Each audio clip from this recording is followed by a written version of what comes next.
తెలంగాణ రాష్ట్ర చరిత్రలో రాజధాని వెలుపల మేడారంలో కేబినెట్ కీలక సమావేశం జరుగుతోంది. జిల్లాల పునర్విభజన, యాసంగి రైతు భరోసా, మున్సిపల్ ఎన్నికలపై చర్చిస్తున్నట్టుగా సమాచారం. ఇక తొలిసారి రాష్ట్ర రాజధాని వెలుపల జరుగుతున్న కేబినెట్ మీటింగ్ కు కట్టుదిట్టమైన భద్రతా ఏర్పాట్లు చేశారు.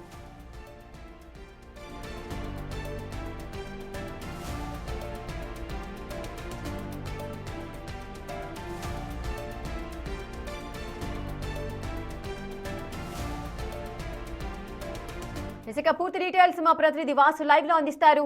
వాసు, మేడారంలో జరుగుతున్న ఈ కేబినెట్ మీటింగ్ లో అజెండాలో ఏ అంశాలున్నాయి?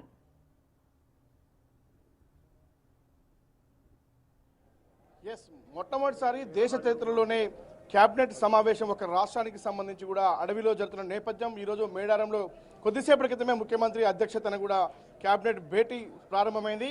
అయితే భేటీకి సంబంధించి కూడా కొన్ని కీలక అంశాలు, మేడారం మాస్టర్ ప్లాన్ అభివృద్ధితో పాటు రాష్ట్రంలో జరుగుతున్నటువంటి సంక్షేమ పథకాలతో పాటు మరికొన్ని కీలకమైనటువంటి జిల్లాల పునర్విభజనకు సంబంధించినటువంటి ఒక జ్యుడిషియల్ కమిటీ ఏర్పాటు చేసే అంశంతో పాటు ఇక రైతు భరోసాకు సంబంధించినటువంటి అంశంపైన ప్రజలు ఎదురుచూస్తున్నటువంటి మరొక అంశంపైన కూడా చర్చించబోతున్నారు.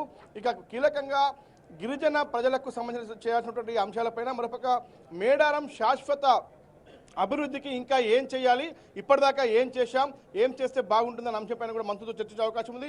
మరోపక్క మంత్రులపైన ఇటీవల కాలంలో కూడా మీడియాలో వస్తున్నటువంటి వరుస కథనాల నేపథ్యంలో ముఖ్యమంత్రి ఒకసారి మంత్రులతో చర్చించబోతా ఉన్నారు. ఎందుకు అలా జరుగుతుంది, ఇప్పటికే ముగ్గురు మంత్రులపైన వచ్చినటువంటి వరుస ఆరోపణల నేపథ్యంలో కూడా దిశానిర్దేశం చేసే అవకాశం కూడా కనిపిస్తుంది. ప్రస్తుతం మనతో పాటు మాట్లాడడానికి గిరిజన ఎమ్మెల్యే బాలు నాయక్ ఉన్నారు. సో చూస్తా ఉన్నాం, మరొక ప్రభుత్వ విప్ ఆది శ్రీనివాస్ గారు ఉన్నారు. అసలు ఏం జరుగుతుంది ఇక్కడ, అంటే ఎందుకు ఇక్కడ క్యాబినెట్ ఏర్పాటు చేయాల్సి వచ్చింది అంటే ఏం చెప్తారో చూస్తున్నాం సార్. రాష్ట్ర దేశ చరిత్రలోనే ఎప్పుడు లేని విధంగా ఒక కారడవిలో ఈరోజు క్యాబినెట్ జరుగుతుంది. ఏంటి సార్ ఉద్దేశం ఏంటి? మన రాష్ట్ర చరిత్రలో మీరు అన్నట్టు మొదటిసారి అంటే ఈ ప్రభుత్వం ప్రజా ప్రభుత్వం అని చెప్పడానికి నిదర్శనము, ఇందిరమ్మ రాజ్యం అని మీరు చెప్పినట్టు దాని నిదర్శనము. చేతల్లో కూడా మా ముఖ్యమంత్రి రేవంత్ రెడ్డి గారు ఇందిరమ్మ రాజ్యాన్ని చూపిస్తున్న సందర్భంగా కనిపిస్తుంది. ప్రధానంగా వన దేవతలుగా సమ్మక్క సారలమ్మను పూజించేటువంటి లక్షలాది కోట్లాది మంది ప్రజలకు, భక్తులకు ఇక్కడ చక్కటి ఏర్పాట్లు చేయడమే కాకుండా ప్రభుత్వాన్నే ఇక్కడ తీసుకుని వచ్చి క్యాబినెట్లో ఈ రాష్ట్రానికి సంబంధించిన సంక్షేమ కార్యక్రమాలపైన చర్చించేటువంటి సందర్భము.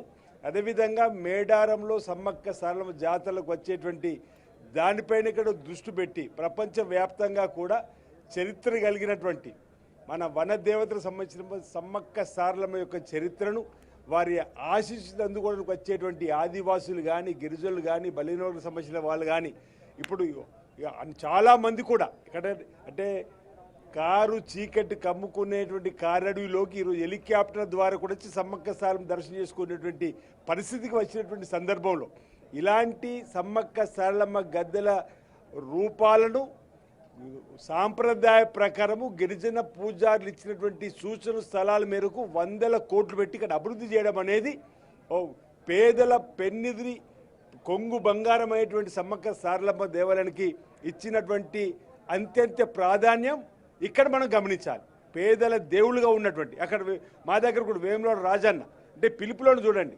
సమ్మక్క సారలక్క, రాజన్న, వేములవాడ పరమేశ్వర్ అంటే ఈ విధంగా పేదలు కొలుచుకునే దేవాలయాలను కూడా ఆధ్యాత్మికమైనటువంటి చింతనలో వచ్చేటువంటి వారికి మెరుగైనటువంటి రీతిలో సౌకర్యాలు కల్పిస్తూ శీఘ్రంగా దర్శనం కల్పించేటువంటి ఏర్పాట్లకు 100 కోట్లు వెచ్చించేటువంటి కార్యక్రమం చేయడంతో పాటు ఏకంగా క్యాబినెట్నే ఈరోజు ఇక్కడ సమ్మక్క సారలమ్మ గద్దెల దగ్గర ఏర్పాటు చేయడం అంటేనే ఇది పేదల ప్రభుత్వము, పేదల సంక్షేమం కోసం, ఆదివాసి, గిరిజన, ఎస్సీ, ఎస్టీ, బీసీ, మైనార్టీ వర్గాల అభ్యున్నతి కోసం పాటుపడే పార్టీ చేతల్లో ఈరోజు చూపిస్తుంది ప్రపంచానికి అని చెప్పి నేను చెప్పేటువంటి సందర్భం చేస్తున్నాను.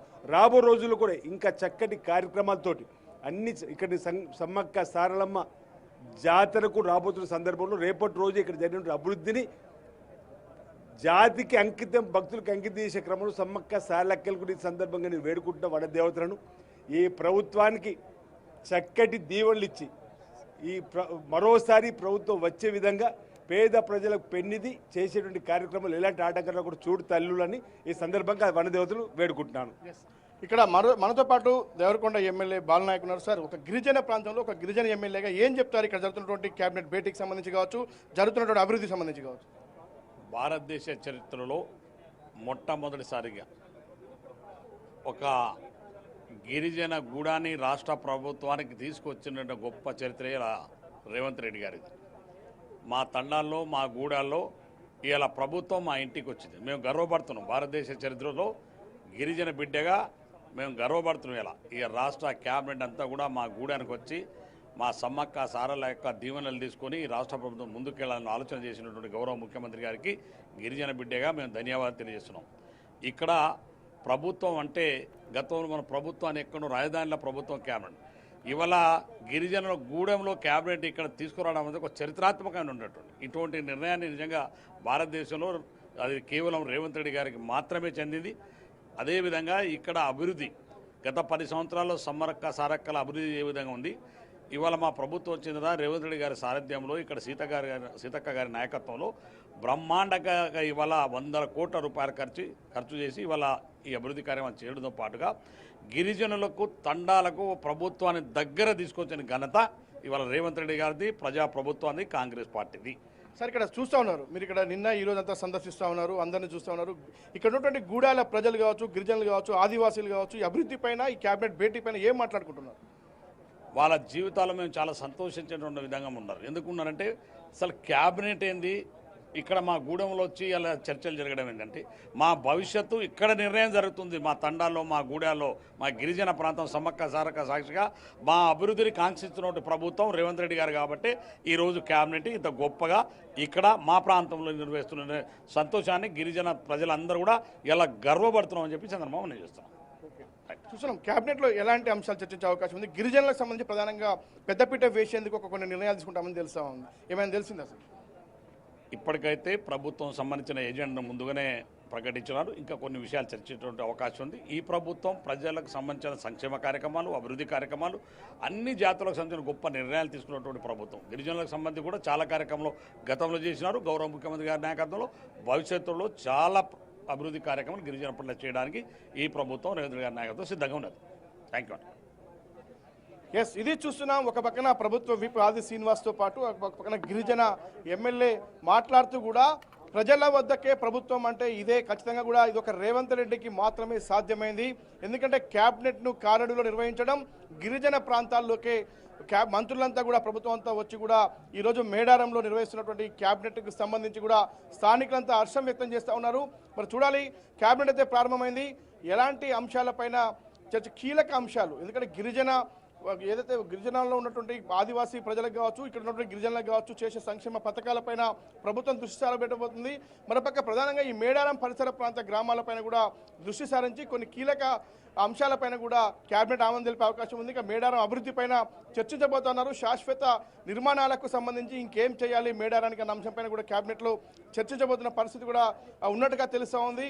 ఇక పూర్తిగా కూడా ఈ మేడారం పరిసర ప్రాంతాల్లో ఉన్నటువంటి సాగునీటి ప్రాజెక్టులకు సంబంధించి కావచ్చు, 14,000 ఎకరాల సాగునీటికి సంబంధించిన అంశంపైన కూడా ఒక కీలక నిర్ణయం, మరొక దేవాదుల ఫేజ్ 3కి సంబంధించినటువంటి అంశంపైన కూడా క్యాబినెట్ నిర్ణయం తీసుకోబోతోంది. ఇక మేడిగడ్డకు సంబంధించిన కూలిన బ్యారేజీల విషయంలో కూడా ఏదైతే డిపిఆర్లు సిద్ధం చేసి వాటిని ఎలా నిర్మించాలి అనే అంశంపైన కూడా డిజైన్ ఫైనల్ చేసే అంశంపైన కూడా చర్చించబోతోంది. ఇక రైతు భరోసాకు సంబంధించి తెలంగాణ రాష్ట్ర రైతాంగం ఎదురు చూస్తున్నటువంటి రైతు భరోసా ఎప్పుడు ప్రజలకు ఇవ్వాలి, ఎందుకంటే యాసంగి పంటకు సంబంధించి రైతులు సేద్యానికి సిద్ధమవుతున్న నేపథ్యంలో కూడా ఇది చాలా కీలకంగా మారింది. దానిపైన కూడా ఒక కీలక నిర్ణయం తీసుకునే అవకాశం ఉంది. మరో కొన్ని సంక్షేమ పథకాలకు సంబంధించినటువంటి విషయంలో కూడా పెండింగ్లో ఉన్నటువంటి యామ్ రోడ్స్, తెలంగాణ రాష్ట్ర వ్యాప్తంగా రోడ్ల నిర్మాణం పెండింగ్లో మారినటువంటి నేపథ్యంలో కూడా ఇటు బ్యాంకర్లు, కాంట్రాక్టర్లు ముందుకు రానటువంటి నేపథ్యంలో యామ్ రోడ్స్ని ఏ విధంగా ముందుకు తీసుకెళ్లాలి, ఎలా రోడ్ల విస్తరణ చేయాలి అన్న అంశంపైన కూడా క్యాబినెట్ దృష్టి సారించబోతుంది. మరికొన్ని కీలక అంశాలపైన కూడా ముఖ్యమంత్రి మంత్రులకు దిశానిర్దేశం చేయబోతా ఉన్నారు. Right, thank you Vasu, thanks for the live details.